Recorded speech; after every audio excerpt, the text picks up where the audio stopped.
to LOA Today. I'm Walt Thiessen. With me today is financial advisor Jodielynn Craven. This is your daily dose of happy. We are so happy you decided to join us today. And I gotta tell you, folks, I've been riding an interesting high lately. We all go through ups and downs, right? That's just part of being alive, being manifestors, being abundant people. But lately, I've been on an interesting high, and I kind of made reference to it yesterday when we had David Strickle on yesterday, Jodielynn. Oh, wow. Yeah, so we had, this is the stream talking to us. But David and I were talking before that, and I was mentioning to him that I've been on this. It's not only been a high, but I have a few projects going on. You know about a couple of my projects. I have a few of these projects going on, and I realized I had nothing to do that day. Cool. I wasn't sure what to do with myself.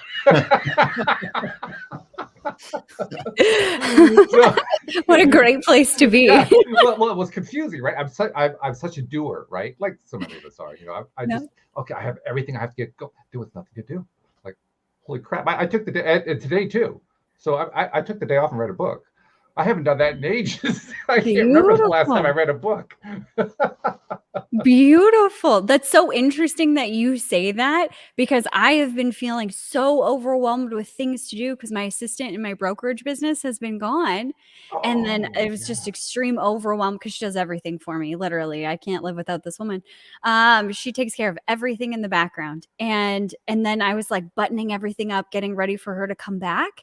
And all of the overwhelm just went away, and all the things like the busyness, it was all gone. And now that she's back, it's like smooth sailing, and I am having the same experience. Like, what do I need to do today?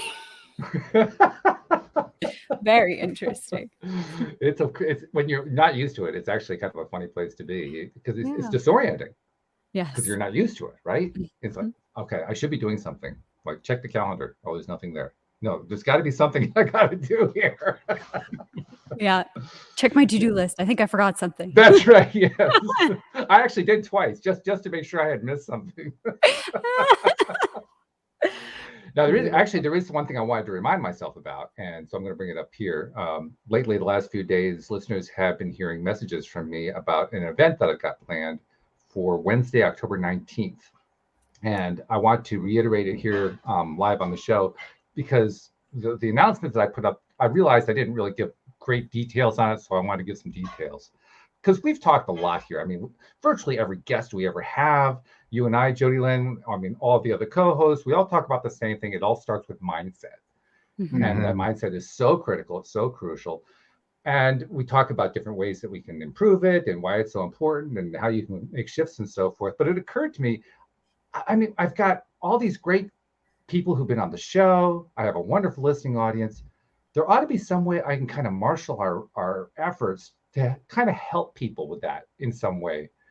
And so I thought to myself, well, why not do like a live event where everybody just kind of groups together and supports each other's mindset, do group activities to build mindset and so forth. So that's what we're going to try as an experiment on October 19th.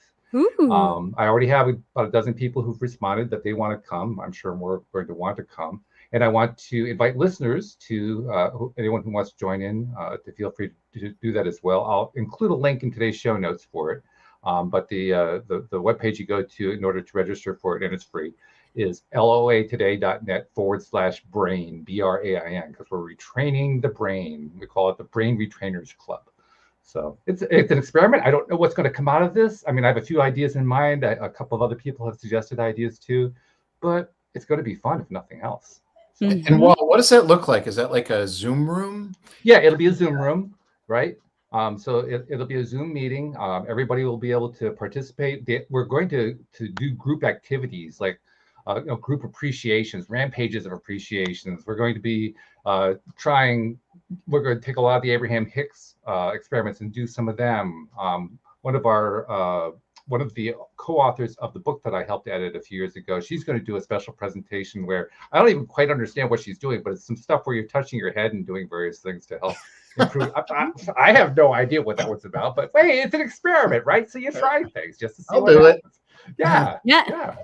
Why not? Well, it's not that all that crazy. One of my other co-hosts is an advocate of what is known as Jin Shinjitsu, which is basically holding various parts of the body to relieve pain, release stress, and so forth. So it may be in line with what he knows. I don't really know, but we're going to find out. Have you seen the tapping guy on YouTube? Oh yeah, we've had tapping experts. He's good. So he's doing this stuff, and I started doing it, and I thought, I get this. It actually works. It does. Oh yeah, that's been popular for about two dozen years, something like that. Close to that, I think. Certainly over 20 years. Yeah, pretty cool stuff. But anyway, we should introduce you so that people know who you are. Right, Jodielynn? I mean, yes. It's kind of rude to have a guest and not introduce them. That's right. Anyway, his name is Larry Kaul, and Larry is the head of Solopreneur Incorporated, which we're going to ask him about in just a moment because it's a cool name. But he's been working over 22 years. He's produced $17 million in revenue in his businesses. He's averaged three-quarters of a million a year. That's pretty darn good. And he just started the Solopreneur thing a few years back because he realized people had to make a shift. He basically profited out of it, cash out of businesses he was running before that. And he's going to tell us a little bit about what that's about. But first, we want to get to know who he is and welcome him to the show. So Larry, welcome to the show. Thank you for joining us. How are you doing today? Thanks, Walt. Thanks, Jodielynn. I'm doing great. I'm excited to be here. I love these kinds of conversations, and I've got to get an invite to that Zoom room. Yeah, sure. I'll make sure I send you an email. I love those types. It's one of my favorite types of events where you can actually meet people as opposed to just listen. Yes. In the audience. And there's no pressures of any kind. There's no agendas. There's nothing that somebody's trying to sell you something. There's it's just, hey, let's just see what we can do to help each other. That's my favorite kind of event. Yeah, exactly. So I've been, I guess, a student of self-employment most of my life. But I drifted into it without really wanting it. I was pretty screwed How do you, okay, I got to ask you, I got to stop right. How do you drift into something without wanting it? You got to explain that part to me. I was pretty screwed up when I was younger. So, in law of attraction, some of these things we talk a lot about conditioned belief systems. So I took on some pretty bad conditioned belief systems. Overall. And one of those was I had to be successful in a certain way. And that contradicted who I really am. But I had no way of getting to who I really am at the time. So what I did was I powered through a career trajectory that would allow me to become important. Because I think that's what I was told I was supposed to do. Yeah. And I went down that pathway, and it was an utter skid off the runway. Step 1, 2, 3, 4, 5, 6, and 7. So that led to, I really don't know what to do. I know the feeling. And it's almost like a solopreneur thing. So many solopreneurs I talk to are really independent, streak-minded people that are not easily fitting in to a nice little square hole. So they have to create themselves and create a life around it. And that's essentially what I did. And I was really good at it, but I didn't appreciate it.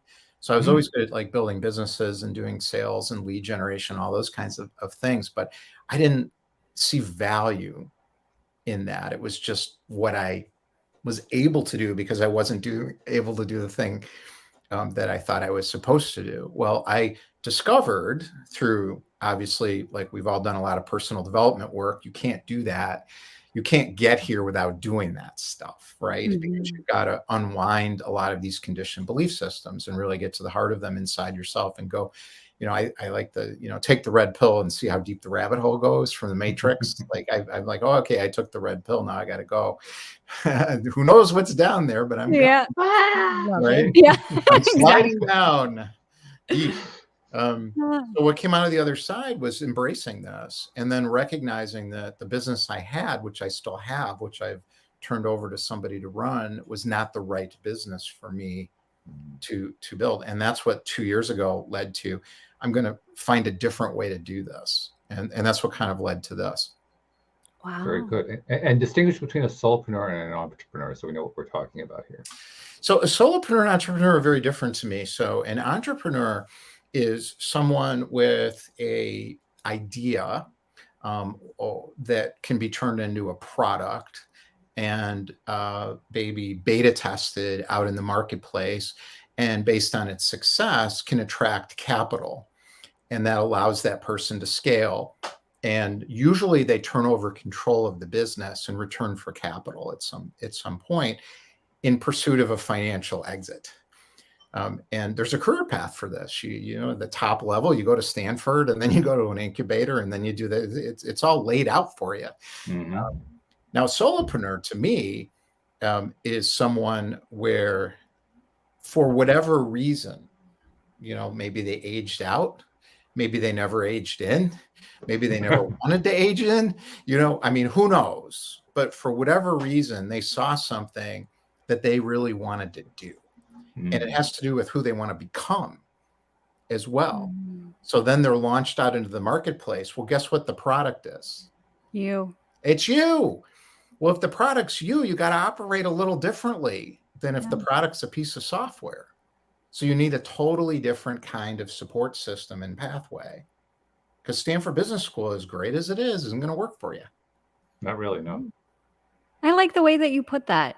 I've never heard anybody describe entrepreneur versus solopreneur in that way. It's mostly just like the amount of staff you have. You know, you're either by yourself and doing everything, or, you know, you have some people that work for you that keep the business going while you can't, which those things could also be true. But I love that you're saying the path is completely different for that entrepreneur that you're describing versus the solopreneur, because it is. I've never thought about that.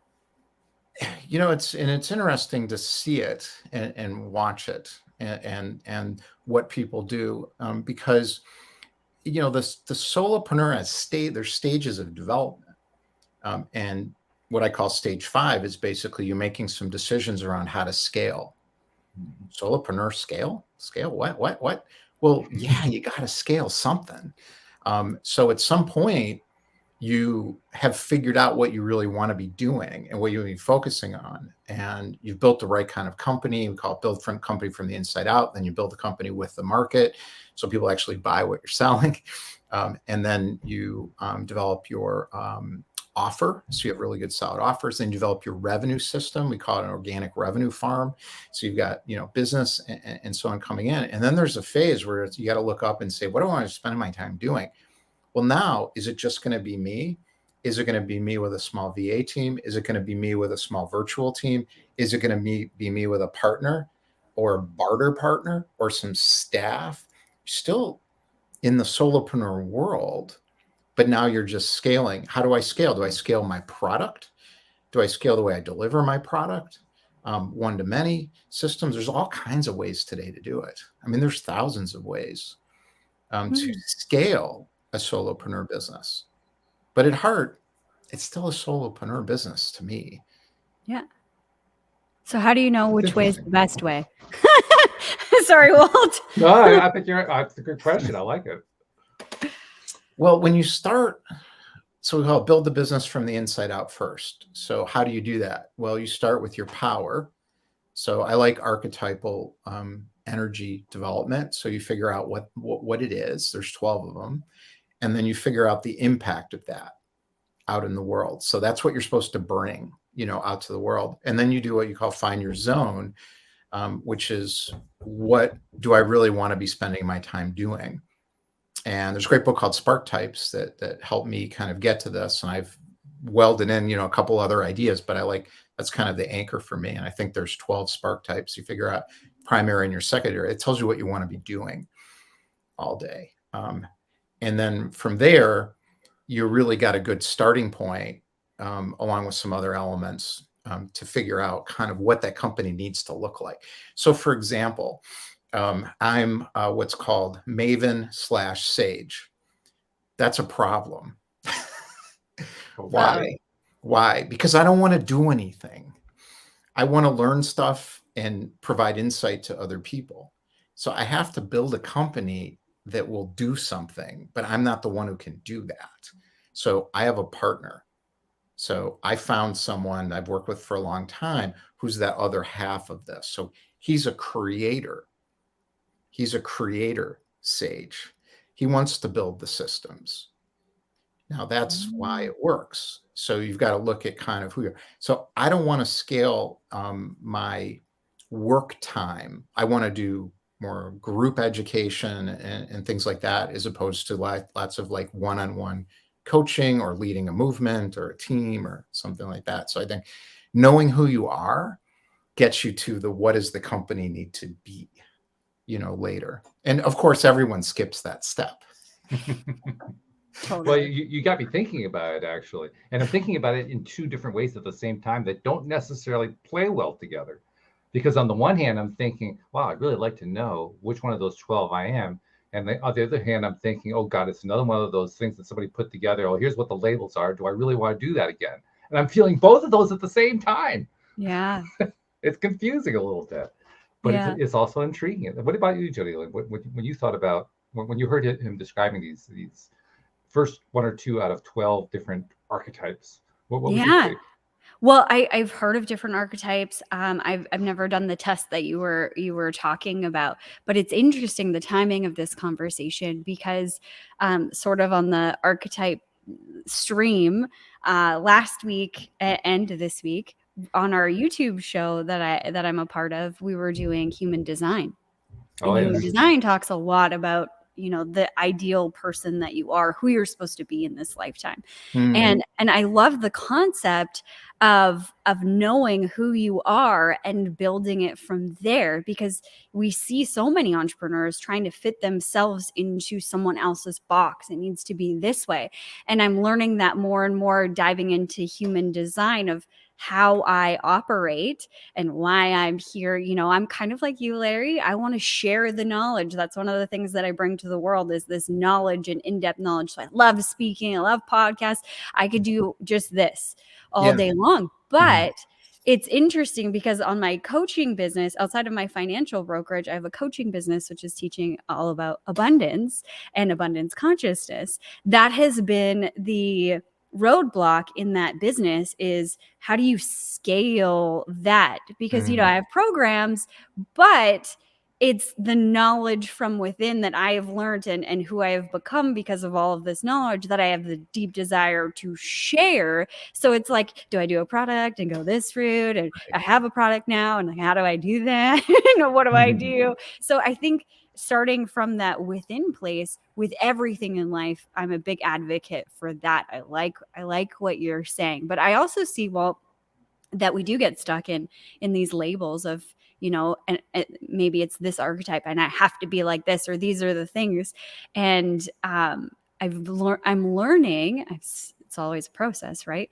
Of letting go of what people think I should be and allowing myself to be curious and discover that for myself. So I take everything with a grain of salt, like, oh, this is good information. And do I feel that it's true within my heart or applicable to me within this moment? And I allow myself to, change my mind.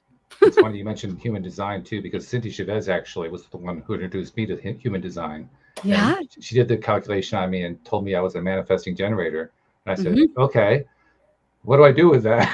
I don't know what to do with that. That's a good point, is usefulness.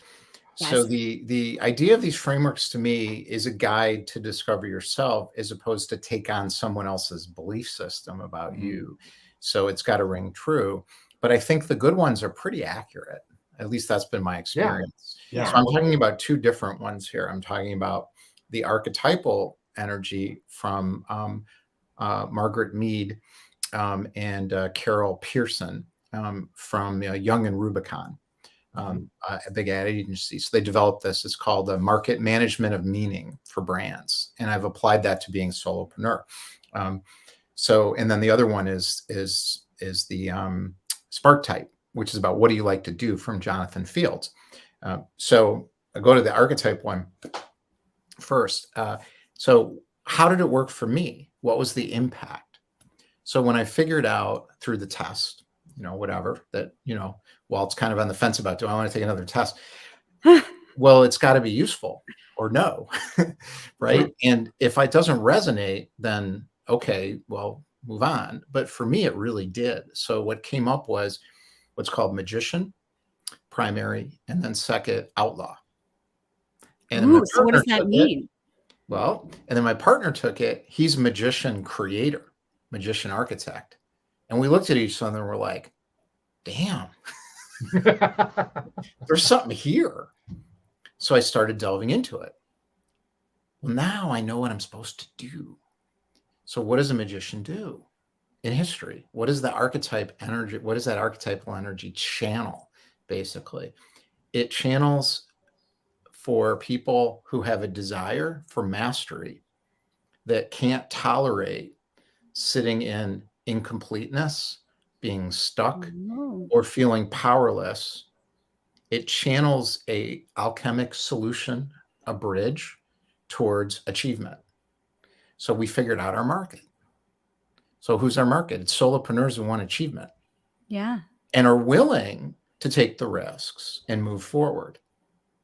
Right? So I could go on, but there's 12 of these, and you figure out the energy you have. It tells you what your market is and the impact you make on the market. And that's how I use it. So it's not about being defined by it. It's about being freed by it.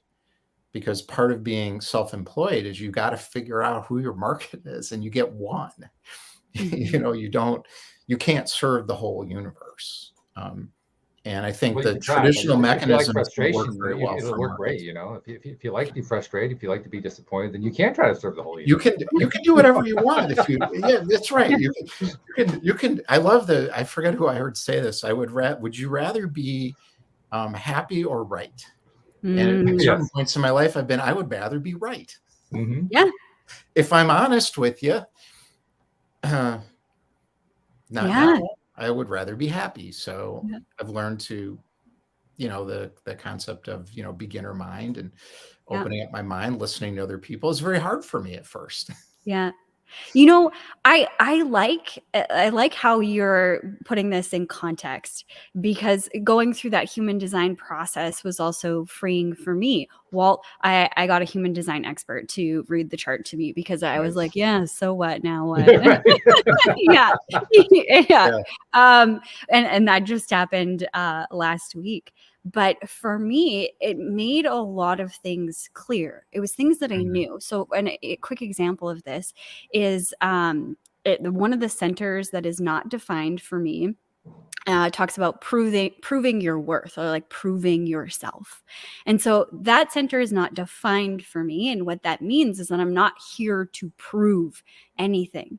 And I can see times in my life where I have really been conditioned to, I have to prove something. I have to prove that I'm worthy. I have to prove I'm good enough. I have to prove that I'm a good financial advisor, that I'm knowledgeable, whatever. Now when I started the coaching company, that, this isn't just a bunch of hooey that I slapped together, that I'm not just a crazy person.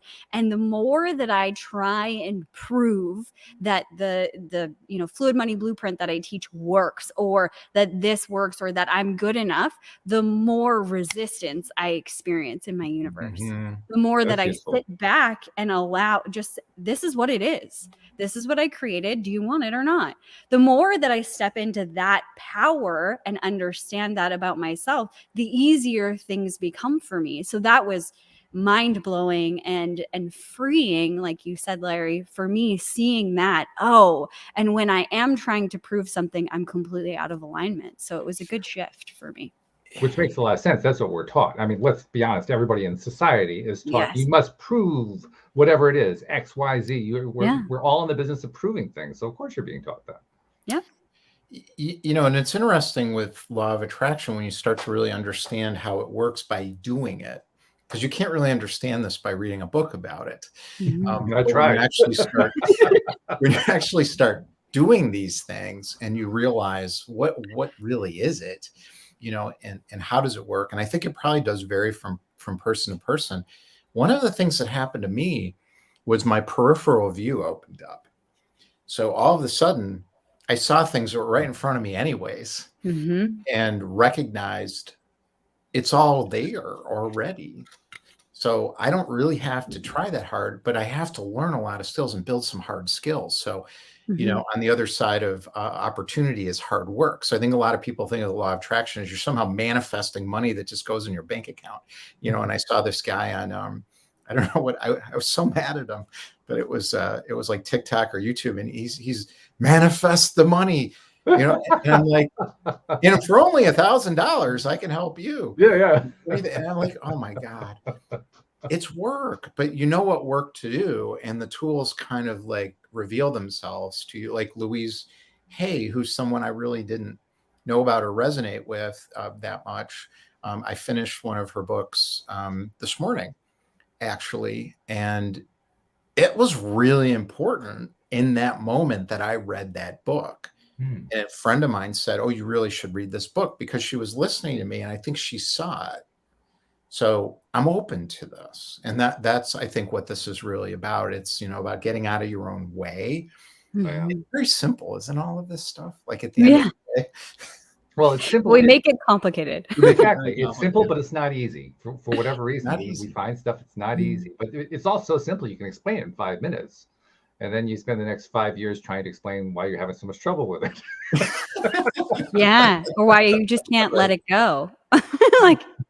Yeah. Well, that's called a market opportunity for some people. That's true. Yes, that is true. Yeah. But again, I would imagine that also depends on your archetype, doesn't it? Well, I think it depends on your archetype quite a bit. And, the what do I like to do thing is one thing. The archetype of what impact can I make on who in a business environment is a brand, is a personal brand, is the magician, outlaw, magician, creator kind of stuff. And I think as that, naturally when you bring yourself to the surface authentically, which is can be hard, because then, people can say, oh, you're an idiot or whatever. It's like, well, that's me you're talking about here, buddy. So, like an artist would go through, I get what creators go through now more. I never thought of myself as a creative person, but now I can see that pain. You put artwork out there and people reject it. And it's like, we're just like rejecting me. So you got to learn how to do that. But if somebody's archetype is about, for example, there's one called the Lover. And the primary thing of the Lover archetype is to make people who feel orphaned, abandoned, alone, feel a sense of safety, or not safety, but more a belonging. And if somebody's bringing that to you, you're creating your business in a very different way from what I am, and you're attracting a different type of person, and maybe the product needs to be very different. Yeah. The strategy even on how you have an organic farm, as you put it earlier, is probably also different, because they're two very different people. One feels abandoned and you want to love them in whatever capacity or whatever that looks like. And one is people who are on this road to achievement, or a desire to achieve and take risks on that road to achievement. It's two different people. It is very different. But what is interesting, though, I've noticed this too, is I think the fundamental principles of everything are kind of the same, no matter how you're using them. So the business principles and ways of living and thinking and operating, the marketing, the sale, that is all kind of the same, regardless of where you're applying it. I've noticed that too. It's really not. People think everything's unique. I'm unique. My industry is unique. It's not. Yeah, there's an app for that. It's like the same stuff works for everybody, and the same bad stuff doesn't work for anybody. Got it. Right. 7 fast steps to success doesn't work for anybody. No. It doesn't. They don't believe it can only be 7 and it'll be fast. So they're like, cut themselves off right at the beginning. Yeah. Plus the problem that I've had with those, 7 steps to whatever, or here are the steps. It's always some number of steps, right? It's somewhere between 3 and 20, and it varies from one entrepreneur to the next. Right. But it's always some series of steps. And the problem with the steps is when you're taking the steps, unless you're paying a coach a good amount of money, when you run into a problem, you don't know what to do with that step. So what do you do with the next step? I don't know. Okay, toss that book aside. Let's go on to the next project, because I don't know what to do with it. Yeah. It's interesting that when we were constructing our product offering for Solopreneur Inc., we had to let the market tell us what it needed to be. So the company's coming out of me, but the product is coming from the market. So they're telling me what they want and what they need, which are two separate things, as you probably noticed if you've been in business for a while. But they need to kind of come together at some point. We recognized that with the solopreneur world, they just don't want to be more confused. So they really don't want to have to learn a bunch of stuff. So our solution to that was to create office hours. So we just made ourselves available 16 hours a week in a Zoom room. So if you're a subscriber, you come in and we're just there. And we'll talk about whatever we need to talk about. So you get unstuck right away. And then to have things doled out methodically, step by step, as opposed to this overwhelming amount of information. So it's a very specific market. They told me what they needed, and that's what we put together for them. Now, if it was somebody who has $100 million business or what, it's going to be very, very different. Sure. In terms of how they want you to deliver it. But I love the fact that you're doing that. You're not only did you find a way to identify what the market you were aiming at needed and how to deliver it, but you found a way to do something that very few have been able to do in almost any business setting. And that is how to make it accessible without making it overwhelming. Yeah. Because it's accessible. All they have to do is just show up at the Zoom room, within office hours. Well, I want to be careful. I want to be careful. I'm not selling a magic blue pill here. If we go back to the Matrix, again, because it's a lot of hard work. So our job is to provide a support system to make it easier for people to know what hard work to do. Sure. Oh, yeah. I don't mean to take away from the work that has to be. Because they're doing the wrong stuff all the time. Mm-hmm. Everyone is doing the wrong things. So there's different kind of underlying thinking systems, as well as decision-making processes and analytical tools and things like this to figure out what am I even supposed to do right now. Yeah.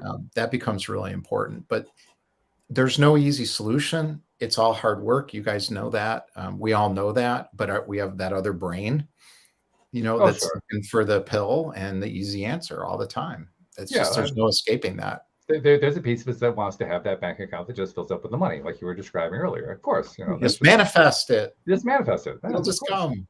Yeah, it's always possible. Just not necessarily what I necessarily recommend, but yeah, it's always possible. Anything's possible. I still have to develop some business skills to make that happen. But what I was getting allow that to happen. I have to develop some business skills to allow that to happen. Yes. Well, but I was getting at. I love the fact that you took. See, here's the way most programs work, and I'm not denigrating any program. I'm just saying this is the way it usually is. Usually, there's some kind of a course. There's a coaching program that sits behind it in some way.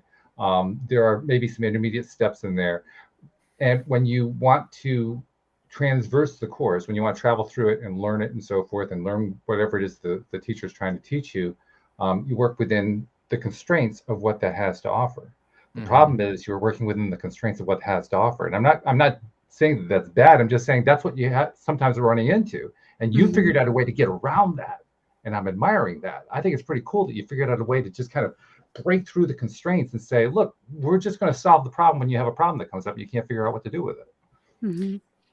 I appreciate that. And I think that the way people, and I can give people a tip about how to do this, because anybody can do this. It's actually not that hard. Is when you're talking to people, you've got to figure out what's going on with them.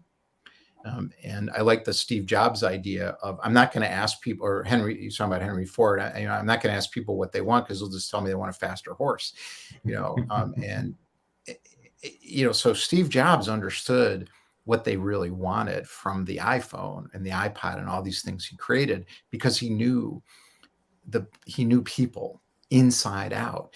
So when you become an expert in your market, because you're talking to people and asking them the right questions, they're not telling you the product itself that you're going to build, but they're telling you what it needs to do.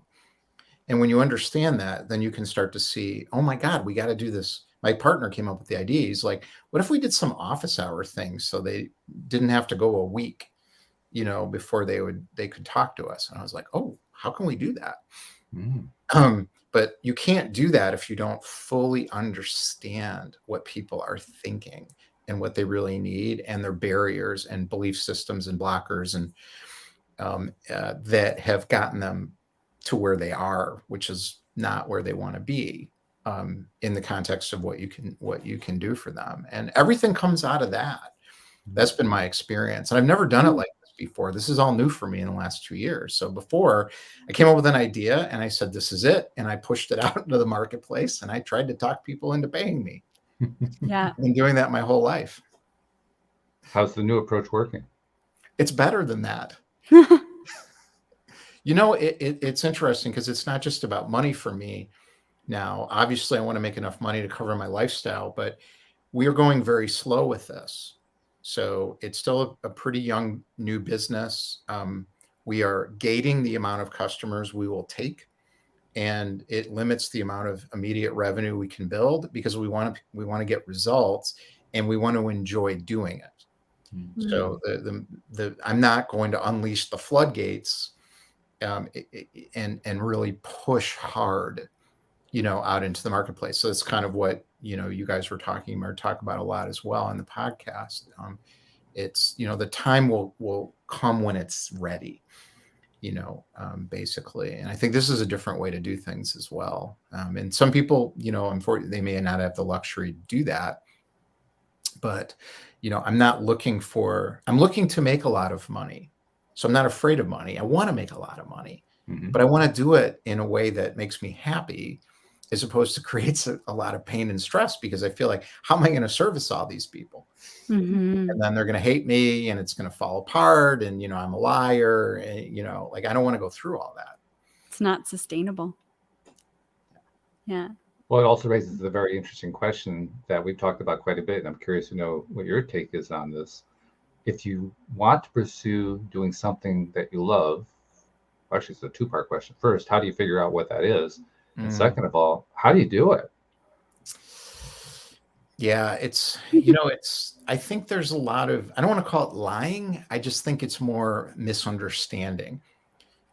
So if my job is to do what I love and forget the rest, that's great. But who will pay me for that? And what incredibly difficult to master skills do I have to master to be able to do that? So you don't just get that. But if you look ahead and you say, wow, I've always wanted to do this. And then you kind of look at it, it's like kind of why, like what's underneath that. And, building the company from the inside out and sort of figuring all that stuff out. And then you look out there and you go, let me test this. So we have learned to think in terms of hypotheses. So I suspect people will want to pay me for this. Mm-hmm. Let me go find out before I quit my job. Yeah.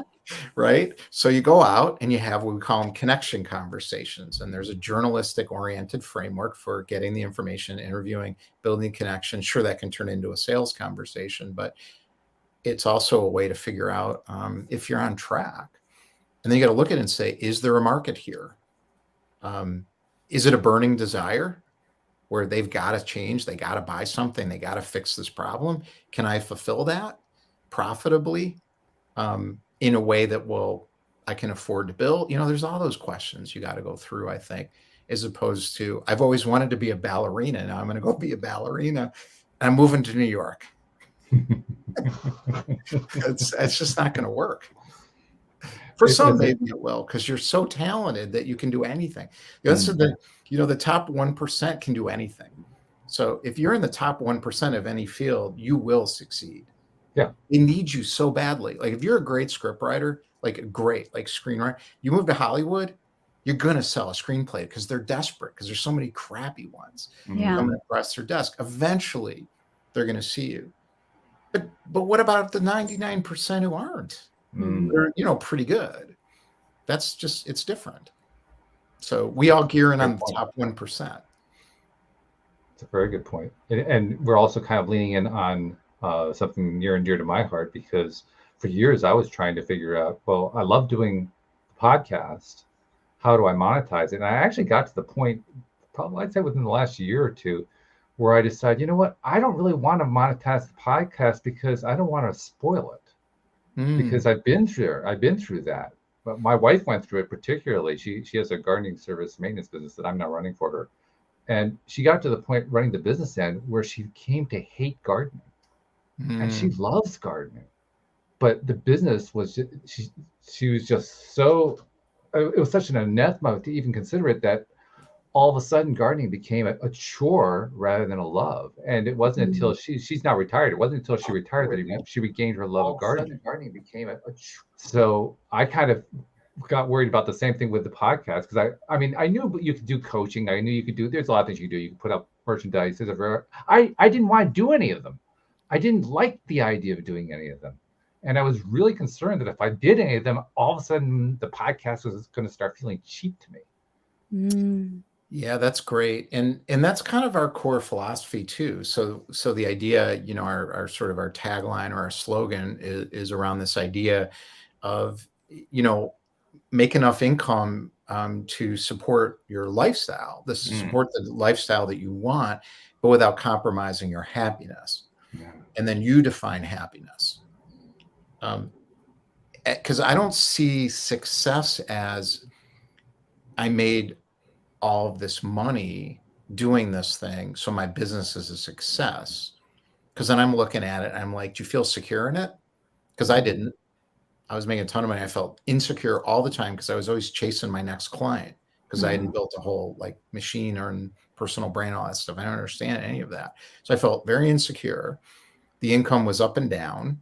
So that created more insecurity, even though you would look at it and say, oh, it's a successful business. It didn't feel that way to me. Again, I didn't understand any of this at the time.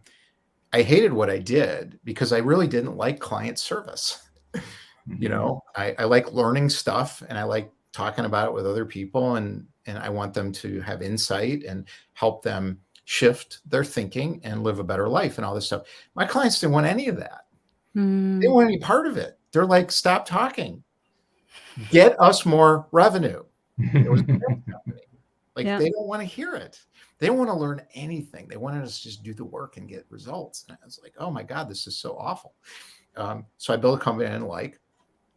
And then the stress in the family. I think the toughest thing for solopreneurs is in the spousal side.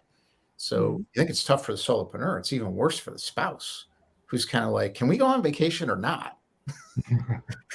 Or, well, in my case, it was more like, what can I do to support you? Because literally, my wife's business put her in the hospital.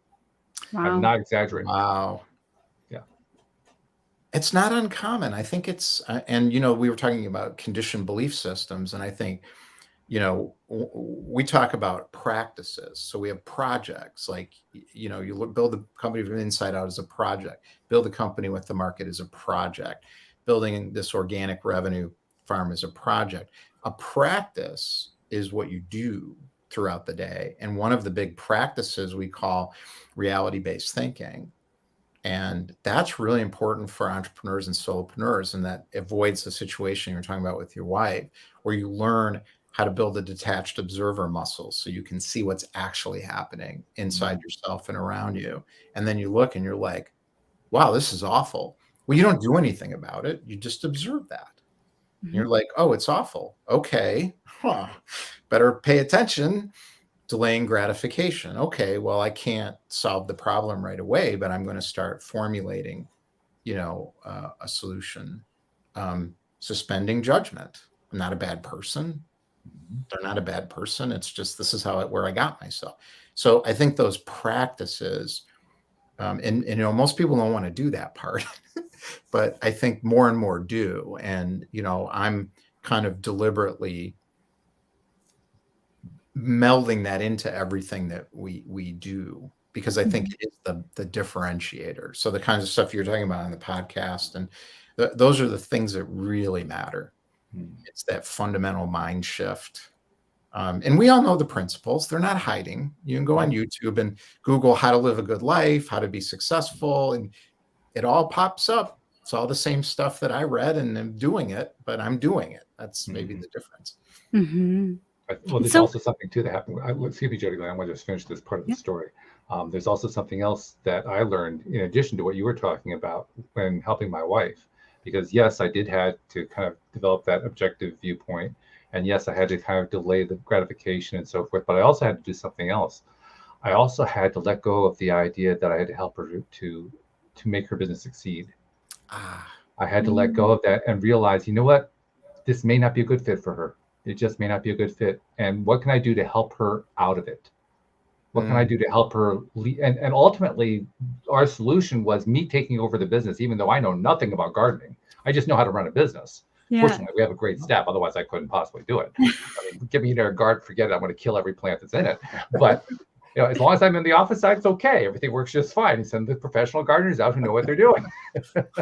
So that was our solution to get past it. But in order to get to that point, she had to be willing to let go, which was tough for her. And I had to be willing to let her let go, which was tough for me because it was our only income at that point. So we were faced with, you know, the challenges that go along with living what it is that you're actually advocating. You know, it's a challenge in those particular situations. You know, I love the real world example, and you know, my own life has been those moments of, you know, and I've never been on the verge of having to live in my car, you know, so I didn't, you know, come from that kind of a background, but I also didn't come from the kind of background where, you know, I just have all this money sitting around, you know, so I've had to face that. Geez, am I have enough money to like live in a year, and, you know, those kinds of things, not like tomorrow, but, you know, sort of looking ahead. And what I find is the dramatic crisis always comes at the worst time. So, you know, you're in this solopreneur entrepreneurial business. It's collapsing around you, whatever that means, you know, in your case, the health issue. For me in, let's see, the September of 2020 with my other business, the collapse was around revenue instability and my inability to dig in and figure it out, where I just felt like I am so burned out on this thing, I can't even think about it anymore, you know? And I'd already delegated a lot of work to somebody else so I could focus on figuring out this what turned into Solopreneur Inc. I had like 15 different concepts before this one through the summer of 2020.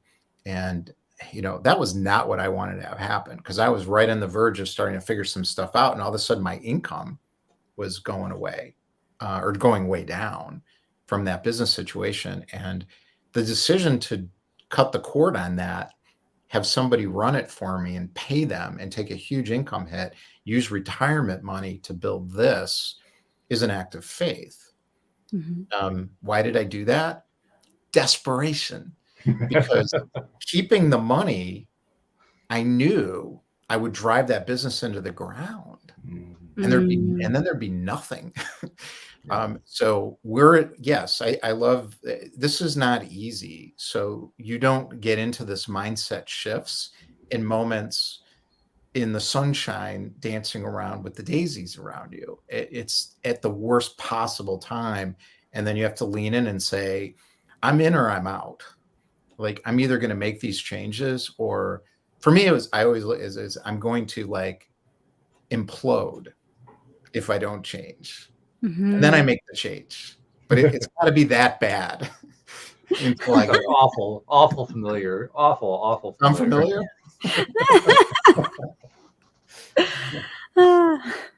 What were you saying, Jodielynn, before I rudely interrupted you?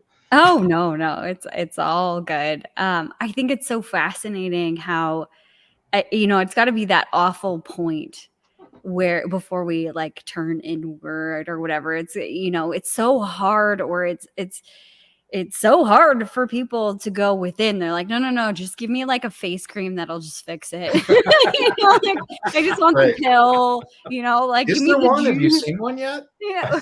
No. Crystal meth. Yeah. Oh, yeah. God.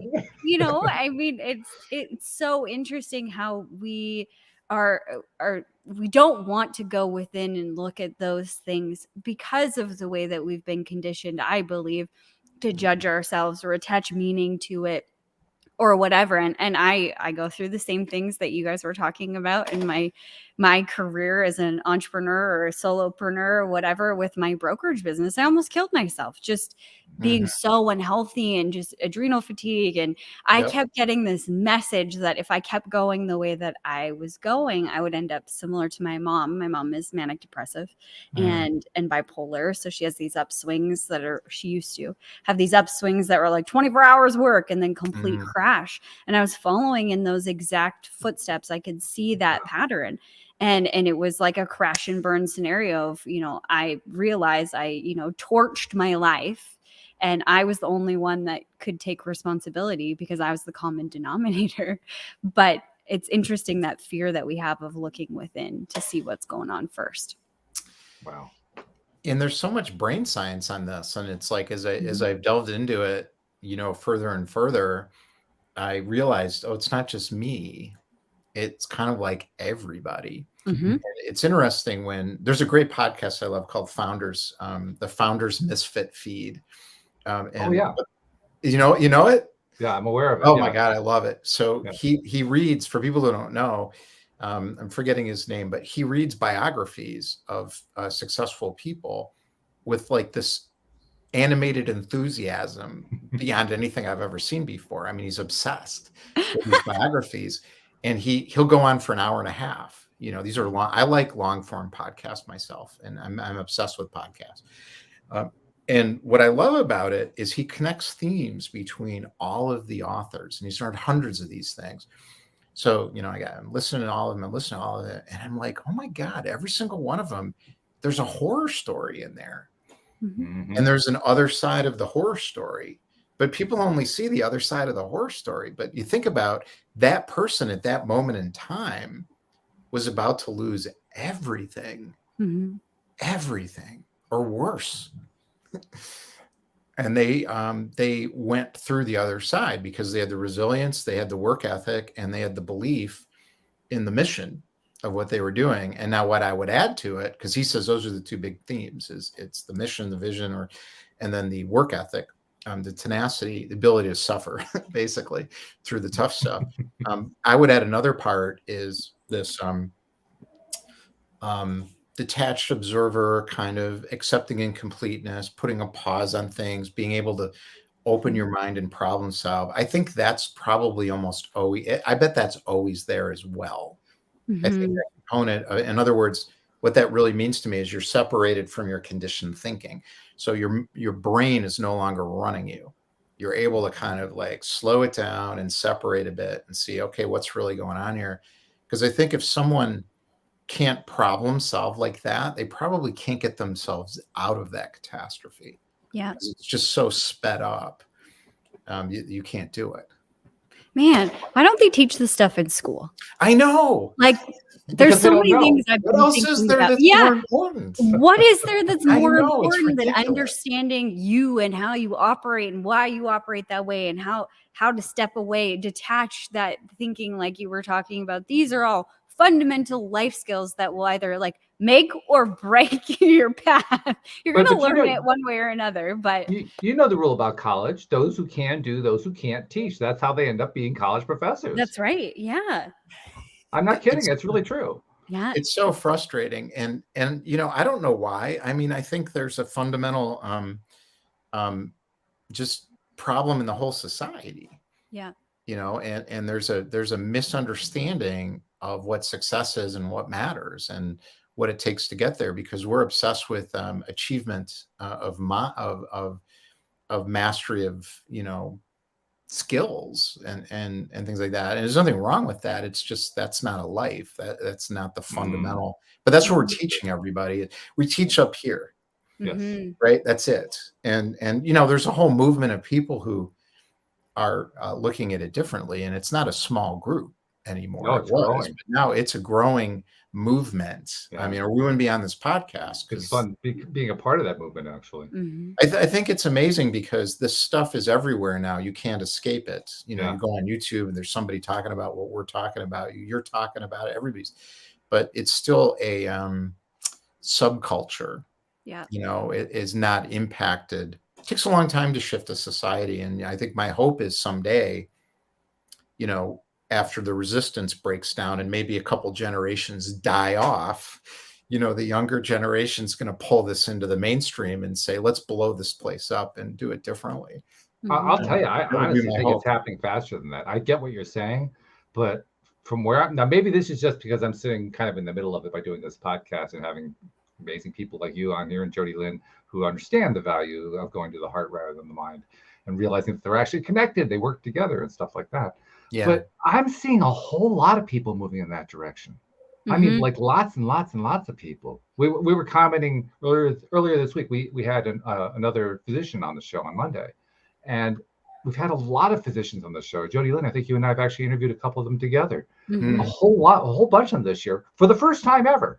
And every single one of these physicians is breaking out of the matrix, that way, the predefined way of how you do medicine, and they're going off and doing their own variations on things. And every one of them, without fail, everyone is saying, oh yeah, there are so many physicians who are doing the same kind of thing. And that's just physicians. I see the same thing happening all over the place. Yeah. Further to your point, Walt, I was at the doctor's this morning and she asked me, what do I do? And I said, I have a brokerage business and I also have a coaching business. And she's like, tell me more.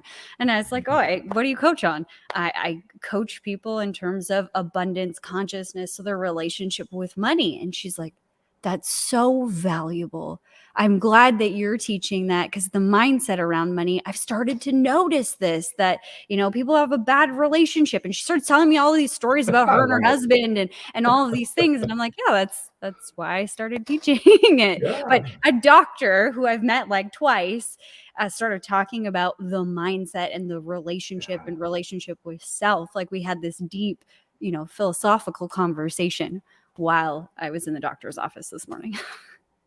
That is so cool. It's really fantastic. What you're saying. And, they can only hope that this stuff seeps deeper into the educational system and the culture, because it is what matters the most. Yeah, it really is. Yeah. I think, Walt, your idea of, sorry to interrupt you, this was a long time ago, and it might not even have been on a show. It might have been on our conversations after. Walt was a part of a school or something that was radically different than the way that normal schools run. But I bet you that model that you were in would teach some of these fundamental critical things that we're talking about here. So maybe we'll go. It's interesting. The model that she's talking about is called the Sudbury model. And yes, my wife and I were both involved in starting a school that started actually in 2002, a year to the date after 9/11. And the basic precept, the concept behind the school is that the students are basically given total freedom on every aspect of their day. They don't have required classes. There's the teachers aren't in charge, the administrators aren't in charge, the students are in charge. And when you have that kind of model, that's a model that terrifies most parents when they first hear about it. But when you actually play it out, what you end up with is an absolute fascination about just how well, not just kids, actually this is true of anybody, but you see it in kids because you're dealing with a school, how well kids are able to just through their own built-in compasses find their way to what they need to learn in their own way that doesn't fit the old norms, doesn't fit the models, but they actually end up doing it better, faster in many cases. Like for instance, when it gets, most of them will spend like years avoiding doing anything with math. Like they don't have anything to do with math at all. And then one day they need to learn how to do something to sell something, and all of a sudden they want to learn math, and they learn 6 years of math in 10 weeks. It's that kind of a thing. There's a reason for it. Exactly. Yeah. So the skills you were talking about, Jodielynn, yeah, they do get those skills, but it's not like they're taught. It's just that they're picked up along the way. Yeah. They're given the space to receive the lesson that they need in those moments. Yeah. I'm a big believer in structure and systems and principles and all these things. And I think when you set things up like that the right way, it can really work for people, because we already have all the stuff we need inside us. Yes. We just need a way of kind of organizing it and having somebody kind of put those guardrails around so we don't drift off into the weeds all the time, which we're going to do. But it's really exciting that someone is doing that. It was fun too to set up the school. I have to say, there's a whole we've done shows on that one. We'll have to do another show at some point too. But on this show, we have something we haven't really talked a lot about because you kind of made reference earlier on to the workshop that you offer, but we really didn't dive into that at all. Give us like a feel. What's that workshop about? So what we do, I've been running this for about 2 years. So it's every Thursday at 10 o'clock Central Time, US, Chicago. We've had over 1,000 people come through this. I've had hundreds of guest speakers, and I've moved it more in the last few months to a workshop. And the idea is to break down self-employment for solopreneurs into components and take a couple of them or one every week and just really delve into it and understand it. So why is it important? What is it? And we can talk a little bit about how it works. So I don't charge for this. It's an hour. And the way you get to it is you go to GoSoloInc.com, and there's a link to register, and it's every week. So you can just come whenever you want. And it's just an open forum Zoom room, kind of like what I love Zoom room. I've been doing the Zoom room hosting thing for about 2 years, and it's completely changed my life. It's an amazing way to build a community of people. That's fabulous. Yeah. So I'll make sure that we include the link to GoSoloInc.com in the show notes so that people can get there very, very easily. This has been really an interesting conversation with you, Larry. Very, very interesting. I like a number of things about you, and I'm sure Jodielynn will have her take on it too. But I love how you have this thing that you wanted to do, and you have the business background, but you're just so low key and relaxed about it. You basically are demonstrating inner peace without actually teaching inner peace, and I love that. That's fabulous. Yeah, and just the courage that it took to allow yourself to choose a different path that's completely unconventional. I'm sure people that are, around your age in the same kind of category, whatever, would have been like, no, save all of your money and then you can retire. People told me not to do this. Yeah, exactly. They actively said that's a really stupid thing to do. Yeah, but to have the courage and follow that intuition, follow your heart and where you were really being led, that takes courage. And you're a great example for everybody that's listening today and everybody that you're working with as well, just the world in general. So thank you for that, Larry. Thank you so much. And I appreciate the opportunity, and I enjoyed the conversation as well. And I also need to add in that there are many people who you've never met, you've never seen, who have maybe seen you on a podcast or read something that you wrote, or maybe they kind of lurked in the background in one of the workshops and they took something away from it. They got an advantage, they got some sort of benefit, and you never heard about it, but you also never got any feedback on it. So on their behalf, I want to thank you for what you do for them, for those unseen people that you never see, you never meet, probably never will see, never will meet, but you've touched their lives and continue to touch their lives going forward. Yes. So thank you very much. Thank you to our podcast listeners everywhere. We'll see you all next time here on LOA Today. Goodbye, everybody.